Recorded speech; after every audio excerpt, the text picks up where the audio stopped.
சில அறிஞர்கள் வந்து இசை ஹலால் என்று சொல்றாங்களே அப்படின்னு சொல்லி ஒரு கேள்வி கேட்கப்பட்டிருக்கு. சில அறிஞர்கள் தான் சொல்றாங்க. உங்க கேள்வியிலே அதுக்கான பதில் இருக்கிறது. யார் அத சொன்னாங்கன்னு பார்த்தீங்கன்னா, இமாம் இவங்க இப்னு ஹஸம் அத சொல்லியிருக்கிறாங்க.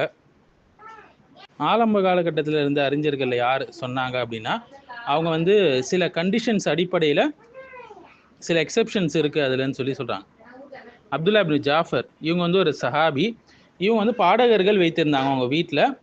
பாடகர்கள்னா மியூசிக் இல்லாத பாட்டு பாடுதல். முன்பு பார்த்த மாதிரி இமாம் இப்னு ஹஸம் வந்து இது ஓகே அப்படின்னு சொல்லி சொல்றாங்க. ஸ்பெயினை சார்ந்த உலமாக்கள் இப்னு தாஹிர் அல் மக்திசி அவங்க வந்து இது ஓகே அப்படின்ற மாதிரி சொல்றாங்க. பாட்டு பாடுறதாகட்டும், மியூசிக் ஆகட்டும். காதி அபூபக்கர் இப்னு அல் அரபி, அதாவது இது வந்து கன்ஃபியூஸ் பண்ணிக்க கூடாது. சூஃபி இப்னு அரபியோட நம்ம கன்ஃபியூஸ் பண்ணிக்கூடாது. காதி அபூபக்கர் இப்னு அல் அரபி மாலிகி மதபை சார்ந்த மிகப்பெரிய ஒரு அறிஞர். இவங்க வந்து சில பாட்டு பாடுதல்கள் அதை வந்து அனுமதிச்சிருக்கிறாங்க. ஆனால் மியூசிக் இன்ஸ்ட்ருமெண்ட்ஸ் விஷயத்தில் ரொம்பவே கடுமையாக இருந்திருக்கிறாங்க. ஸோ வலுவான கருத்து, கரெக்டான கருத்து, அல்லாஹு ஆலம், இது வந்து தடை செய்யப்பட்டது, இதை விட்டு தூரமாக இருக்க வேண்டும் என்பது. ஒரு புறம் இது இருந்தாலும் மக்கள் நிறைய பேர் இது தடை செய்யப்பட்டது என்று தெரிந்திருந்தாலும் தங்களுடைய வீட்டில் ரொம்ப இயல்பாக இதை மியூசிக் விஷயங்களில் ரொம்ப லேசாக இருக்கிறாங்க, பொடுபோக்குத்தனமாக இருக்கிறாங்க. சிலர் வந்து இதை ஏற்றுக்கொண்டாலும் என்ன செய்கிறாங்க, தங்கள் பிள்ளைங்களுக்கு கார்ட்டூன் காட்டுறது, தாலாட்டு பாட வைக்கக்கூடிய இது, ஃபோனில் வச்சு காட்டுறது, இதெல்லாம் செய்கிறாங்க. ஸோ பேணுதலாக இருக்க வேண்டும் என்றால் அனைத்திலும் பேணுதலாக இருக்க வேண்டும்.